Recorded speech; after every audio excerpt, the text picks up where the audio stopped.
let's graph some inequalities.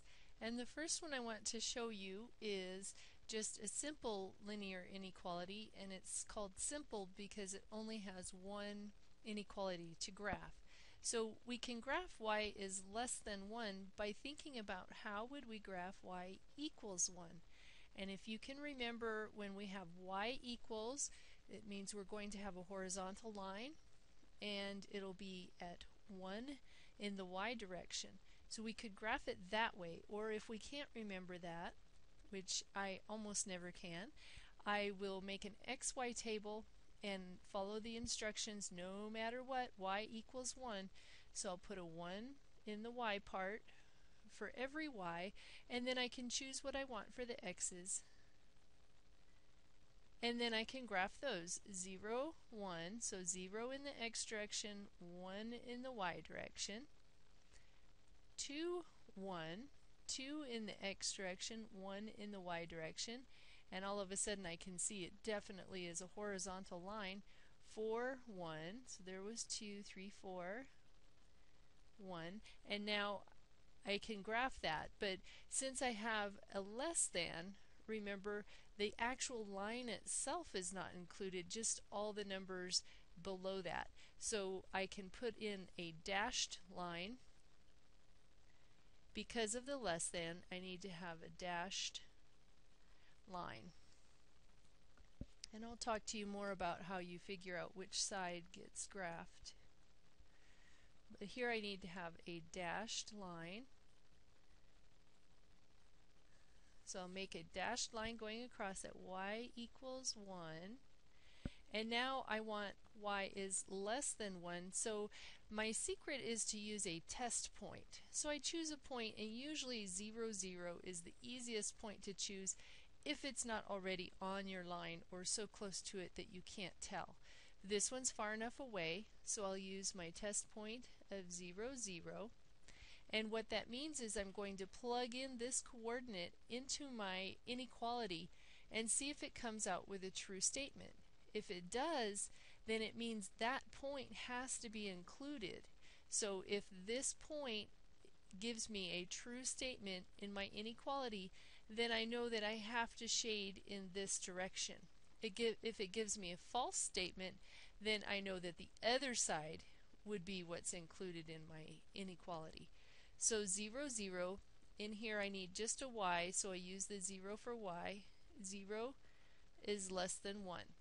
And 0 is less than 1, so that's a true statement, and it means that this point 0, 0 is included, so I need to shade below the line.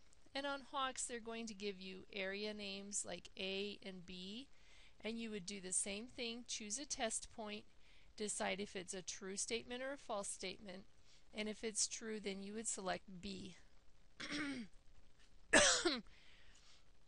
Okay, the last thing is to think about the domain and the range. Now domain, remember, is values for x, and if I look up here just for the line itself, I know I'm going to have any values for x, but I can go across in the x direction on the according to the x-axis. Way out here there are definitely going to be points not on the line itself, but everything below the line will be included. So all the way across in the x direction. And then in the y direction, this is where it gets interesting. For the line itself, 1 was included, but remember we had to use a dashed line because that line itself was not actually included, it's just the boundary point. So if we think about it going from negative infinity to positive infinity in the y direction, we have all sorts of points down here, all the way up until we get right up to but not touching this place at y equals 1. So we know all the way from negative infinity up to a positive 1, and then we have to think, are these points at y equals 1 actually included? And they're not, because we had to use a dashed line, so we will use a parenthesis to say everything up to but not including this y equals 1 line. Okay, now with that review of how to graph a linear inequality, I want to talk about intersection and union.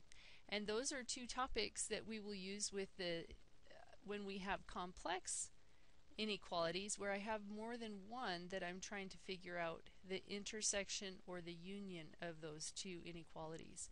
So the first thing we need to do is think about, what does intersection mean? Oftentimes we'll see it as like a sort of an N or an upside down U. And the other thing that we'll see with it is the word and. Those are both cues that we want the intersection, and that's going to be the part that fits both inequalities. So if it fits one but not the other, it won't work for the intersection. It has to fit both. And the other word, the key word that we'll see a lot, is union. And union will usually have a U-looking shape. And it'll also have the keyword or. So union, this U shape, or the or, that means that we're going to take everything that fits either inequality. All points that fit either